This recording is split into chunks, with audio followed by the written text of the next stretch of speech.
Hello, everyone. This is Gia Jones here with another episode of Parent Voices Unfiltered.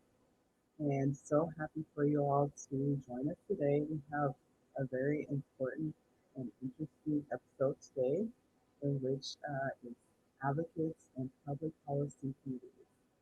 And I would love to actually introduce our guest, um, parent leader and advocate, Maria Antonetta. If you would join us and introduce yourself. Hi, good afternoon. My name is Maria Jandres. I am a mother, um, community advocate, and especially childcare advocacy leader with Parent Voices in San Francisco, California. I'm just very happy to be joining this conversation with you, Gia, specifically because of the month of October. It's a very important month for um, domestic violence awareness, and I am also a domestic violence survivor myself. So it is a very close topic to me, and the awareness that needs to be happening in the community. Thank you so much. Um, yes, we are very happy for you to come on Parent Voices Unfiltered, and both of us as advocates, different different topics and different work within families are very important. And Parent Voices does such a great job of really highlighting these needs. And so I wanted to talk a little bit more about some of the work that you and I both do, and mention some important thoughts about the actual legislative process and interesting things that come along with being an advocate. And I just, in thinking about advocacy, Parent Voices, we have, important events throughout the year. And we follow along, with the lawmakers um, and voicing our thoughts and needs as parents. And we have our Stand for Children's Day, which is a huge event for us each year. And this is a way for parents and advocates to really voice their needs for particular legislative bills or laws. And that's like one of my important highlights in being an advocate. What do you think about the legislative process? Yes, I think the legislative process is very complex, and that's why we don't see many parents, leaders in the community getting involved. But that's why I love Parent Voices, because they are, for me at least in my own experience, they've been the ones pushing this type of knowledge on myself that now I'm able to bring back to the community, but also be able to advocate for myself and my family, right? That's where it should start, and then bring it to the large broad broadcasting of the community itself. Hmm. That, and how much does all these policy affect us? Even though we want to sometimes separate them, they are very interconnected, and so Parent Voices does that, and that's what they've been doing for me. They build this strong leader on myself that now I want to know more what's happening in policy, how they are choosing their budget, where are the priorities going, and I want to be able to participate on that. Yes, it's so important to have parents like you involved. We also do some advocacy, of course, and legislative visits.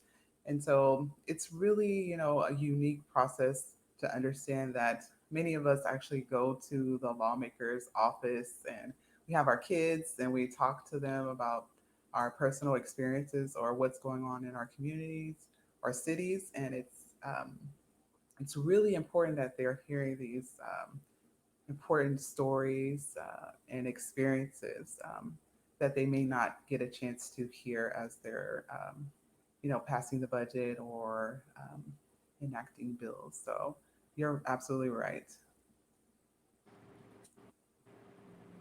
Also, we attend hearings, and there's important committees that help to really navigate um, the importance of parents' needs and also legislation. And so, what do you think about how um, parent voices actually how we come up with our budget priorities or how committees actually go through this process? Yes, so I've been with Parent Voices for about 8 years now. I started when I was my son was very little. I was looking for childcare, and that was kind of my main focus. I needed childcare, and I want to join this group. Maybe they will provide it for me.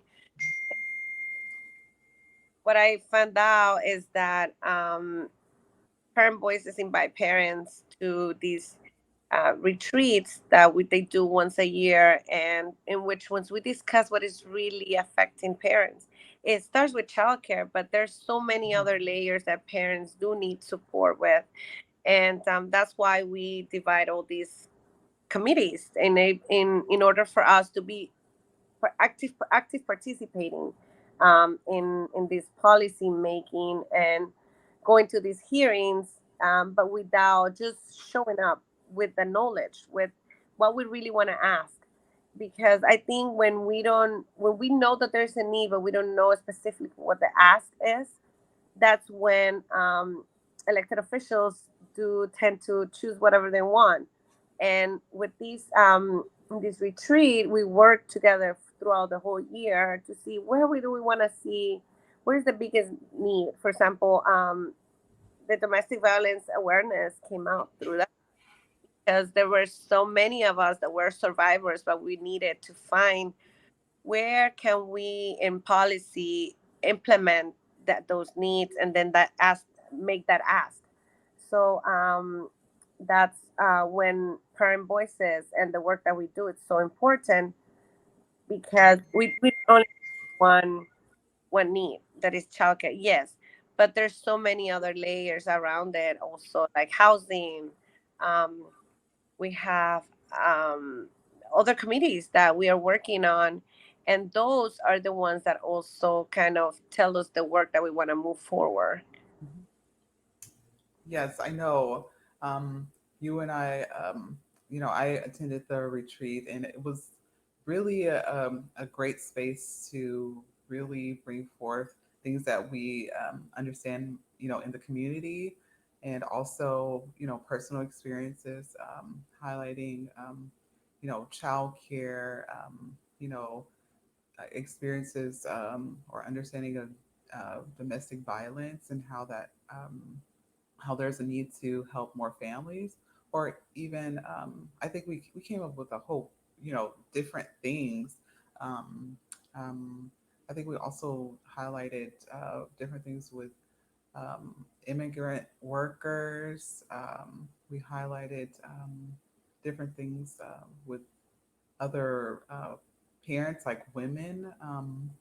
And so it's like really important to really hear from um, people in the community. And so you're absolutely right. And I'm so glad to have you on and hear, all your wonderful work and how you're really creating an awesome space for people to talk about what's really important to them and making important changes for their families. I know also I was online and I saw PV Marin. They're so awesome. They just recently met and they had 30 families, and they've been meeting monthly. And I think, understanding, things like that, how they're working to understand more about the families in their county is so important. So we love to see them, um, meet and have space to talk about even more things that we'll be working on at PV. Yeah, and like in the broader, conversation, like I said, we all do have need, and we all come to Parent Voices with the need of the childcare advocacy, figuring out the legislative process. How does that work? But each county, each chapter has their own main needs, right? Yeah. It works completely different. We're on California, but we're all in different needs. The immigration, yeah, that was a big topic, big committee that came out through this retreat that we had, and it was coming from a different chapter, right? That Yeah. they seen that their parents are immigrants and they need to have more support on that. So yeah, I think that's the value that we have, right? Like we're on the same state, but we have different needs, and that's when we come up with all these different committees that are so helpful and really direct, touching the root of what they need. Yeah, and we also have those focus groups, which are really important. If parents want to highlight more things like about like mental health or just different things that really are important for families to get more information or resources or support with, and so it's awesome work, and so we are headed back to make some more important and beautiful changes for families in California. Yes. Um, And also, they're so coming up in a few weeks too, right? So we're gonna yeah, be figuring out what else. It's like firing our parents and our chapters. yeah. Also, so we're talking about the retreats, the legislative process. What do you think is like really one of the most important things about actually having the committees, like the public policy committees?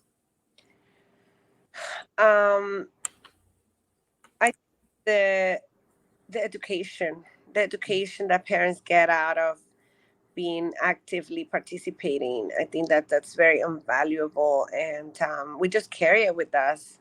I even on my daily work and my daily basis, I carry that knowledge, and I'm able to educate others too as well, because I was I was able to get educated on these policies. Yeah.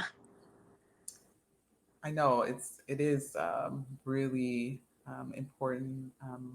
We try to share different things that we do throughout the year if we have like hearings or meetings, um, and so everyone can also check out Parent Voices online. If we have call to action, you can get involved or you can meet with a local chapter.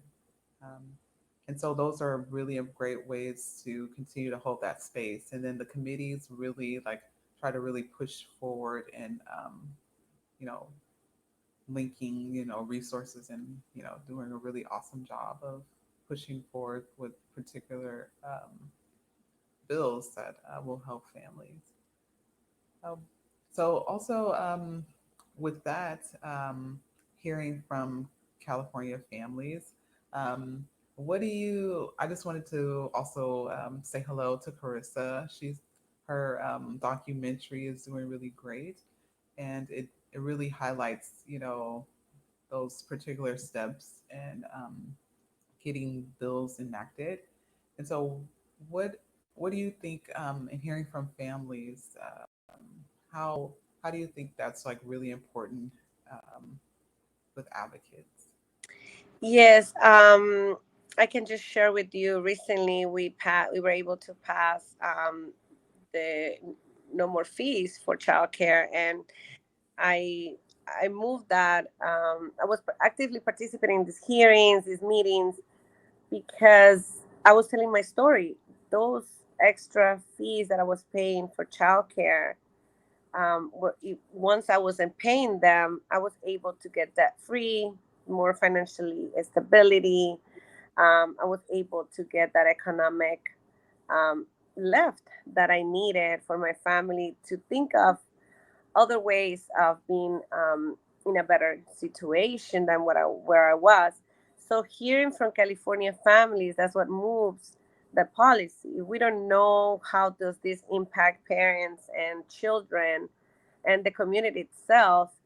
Then it's impossible for policymakers to make that change. It's got to come from us telling them this is what benefit my family and how is this going back to the community. I always think about my change and my um, poverty mobility, right? Get out of poverty. It's gonna help not only my family but the society itself, the community itself. And so I'm just so happy that we were able to eliminate those fees that families were paying, because now those extra that extra money is going to be going to directly to the pockets of the parents, and they're going to be able to have an emergency fund, savings fund, and also use it to invest. I see it like an investment, right? So it is an investment that California is doing when they hear the families. Yes, I know that is. We're really happy to hear, about the family fee waivers, and we're able to implement that moving forward, because it does actually help families to have with their expenses, and then it relieves families also of, like, additional worry, and actually helps with feeling more excited about other things, like, that we want to pay attention to, like, you know extracurricular activities with our kids, or extra spending money. So yes, thank you so much for bringing that up. It is very, actually, really important with our work that we're doing. Um, so yes, so California families are really important. Advocates, we try to really pay attention to different, things in our communities, or parent leaders, how we try to help to implement these changes or needs that we are understanding, or um, from other families, such as ourselves. How do you think the this actually translates to other community partnerships, or resources, or support? Yeah, I think partnerships are always the best route to go when it comes for families, because we're not only one need, we have multiple needs. So, housing, mental health, Mhm. immigration, domestic violence awareness.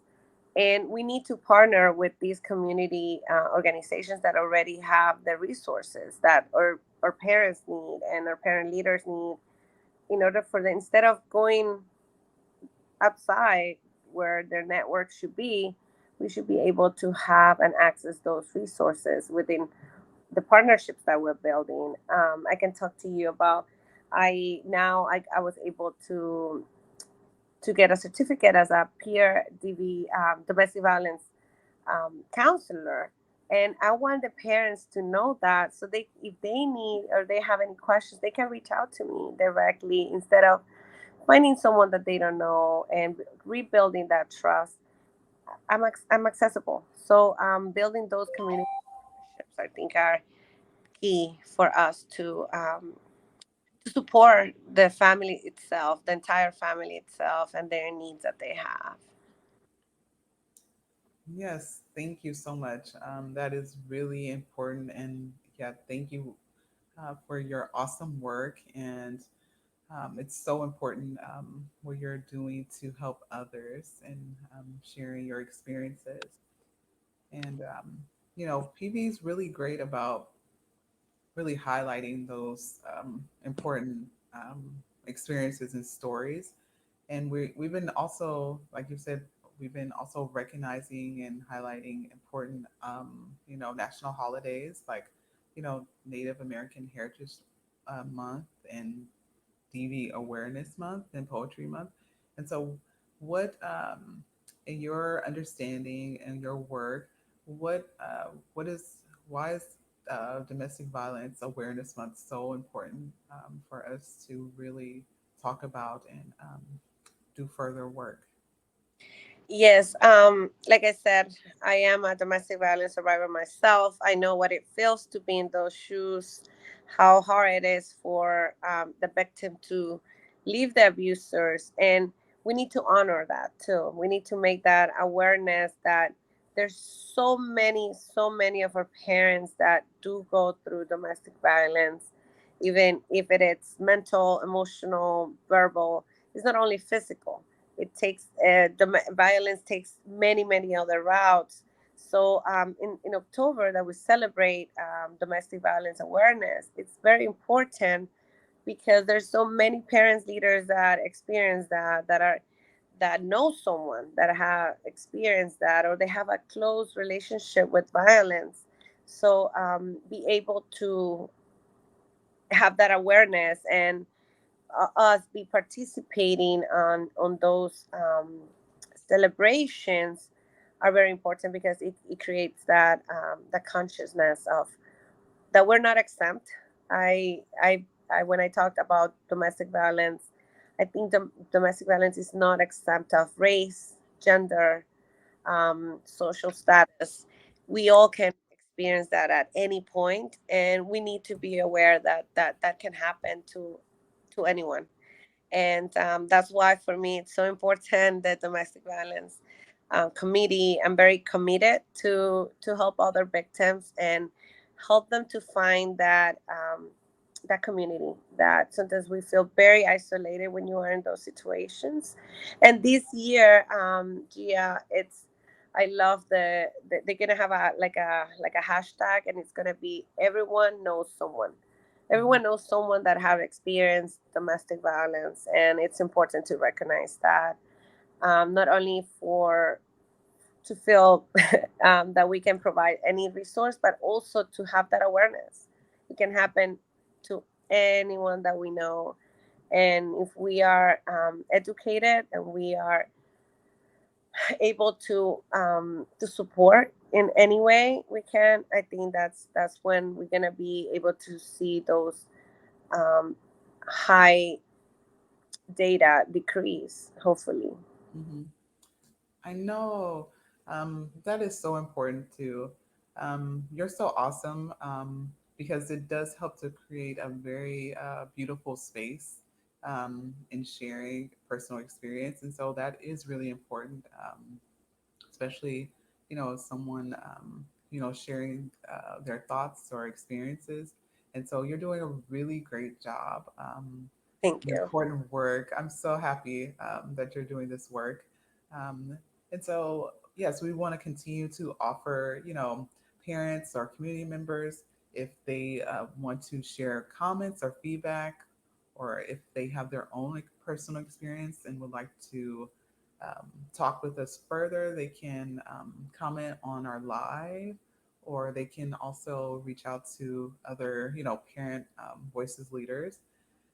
And we're very interested in hearing more from, parents and families, and how either we can support or highlight this work and making sure everyone is getting the resources and information that they need. So thank you so much, for doing this really important work. And so I know that PV is launching very soon these committees, and I know that you'll you're going to be doing work within the committees, and that they will send out more information how people can get involved, or if they have more ideas how moving forward. So I just wanted to tell everyone to look out for that. And you'll probably also hear in our newsletter, which will be important for people to get updates or stay up to date on more work that we're doing in our committees. So with you also being, a peer counselor, What do you think is like the main focus point and how you are moving forward with your work? Yes, so I'm very grateful again to Parent Voices, to all the education that I have gained throughout these years, and how I can be also shifting that conversation about how families that are experiencing domestic violence, we want to prevent it. And we want to end it. I think that that's part of where we want to, and where I personally want to move this work forward, instead of just I talked a lot about we should be able to prevent it before it happens, not really just fixing it and then end it. Because if we're able to educate women, families itself, the children are very much affected by these type of situations. So move that economic stability on women, housing security, Hmm. get the supportive youth programs that they need with children or youth, and to prevent those abusive relationships before we have these sad and difficult situations with our women, and especially our parent leaders. And also the awareness of, you can talk in a safe space and it's okay. We're not going to be judgmental. We're not going to be asking the questions that I know in the past, in legislative situations used to happen, why they never left. Well, it's Hmm. not that easy to leave an abusive relationship. It takes a lot of courage, but also a lot of women do need a lot of resources in order for them to leave. So that messaging about prevent Hmm. it and end it, more than just finding resources once they are in this situation. So I think that would be the message for me. Like, um, we have to move this work forward, because it is important. It is important for all of us. You know one, and you are in. Everybody knows someone that had experienced it. So let's prevent it before it happens. Wow, that is excellent. I am so happy that you are doing so great with really bringing forth what is really needed. And I completely agree. I think it really does go to um, more so preventing and actually bringing attention to ending domestic violence, and that the resources are out there, which are really great and so important in moving forward. But you're really paying attention to something else that's happening also for families, or um, some maybe some parents or people that are experiencing domestic violence, which is so important, especially as a peer counselor and advocate. That's really important moving forward. I don't know. I think you are doing an awesome job, and I'm so happy to hear that they're launching these committees. And I'm actually interested, so maybe I'll be joining one of the committees coming up once we continue to talk about more. And so I don't know if you do you have any other really other information or you think would be helpful as we move forward? Yeah, well, as a closing remarks, I would just want to say I'm here also for support as a peer counselor and a lived experience person. I know what it feels. I know how much untrust you have and you bring when you are coming from this type of relationships. But there are so many organizations, but specifically Parent Voices. I think it's, if you can join any chapter, join any of the conversations, go online, join any of UGA Instagram conversations. Please do it. Ask for questions. It just takes for you to ask, and you will get resources, you will get support. And also, yeah, that we need to end the cycle of violence and stop the cycles from starting in the first place. Prevention is so essential that we need to have this awareness to prevent it before happening. We need to talk to our youth, to our young girls about what's happening in those abusive relationships, how they can they need to leave before the red flag. As soon as the red flags are there, we need to stay away from those. And I think also domestic violence is a reflection in the oppression that our society has nowadays. And these inequities, we are the only ones that can change them. And Mm. we need to get rid of the gender roles, the colonization, the racism that we have. And that will help us. That's going to make that big impact that we want to see, but also exercise that power that we have, the power of advocating for ourselves. And I'm super excited for the DV, the Domestic Violence Committee. Please join us. And Gia, thank you for also for your work. I think just by doing this is a lot of work, but we're doing it because we believe that there's other women that are families. I'm not gonna just specifically go on women, but there's families, LGBTQ communities that needs to hear that they also experience um, violence and domestic violence with their partners. So we wanna go to the places that where people don't know that there are resources, and Parent Voice is one of the biggest resources. So please join a chapter, join us, ask questions how you can participate, and just happy to be here with you. So thank you again. Thank you so much for joining us. I do have just a few updates, but we talked about it. We have our retreat, so we'll be working more on budget priorities with our parent leaders. And then also, I just wanted to mention that I'm also wanting to hear a little bit more from parents in the community about Parent Voices Unfiltered. So you can look forward to hearing from me. So I just want to get more ideas about how we can support other people when they're listening to our episodes, if they have any ideas or questions. So just really looking forward to hearing more from everyone in these important topics. And so thank you so much for joining us. And you're doing an awesome job. And I can't wait to see you soon. So um, Yes, so we'll see each other in about 2 weeks, right? And let's continue working and advocating.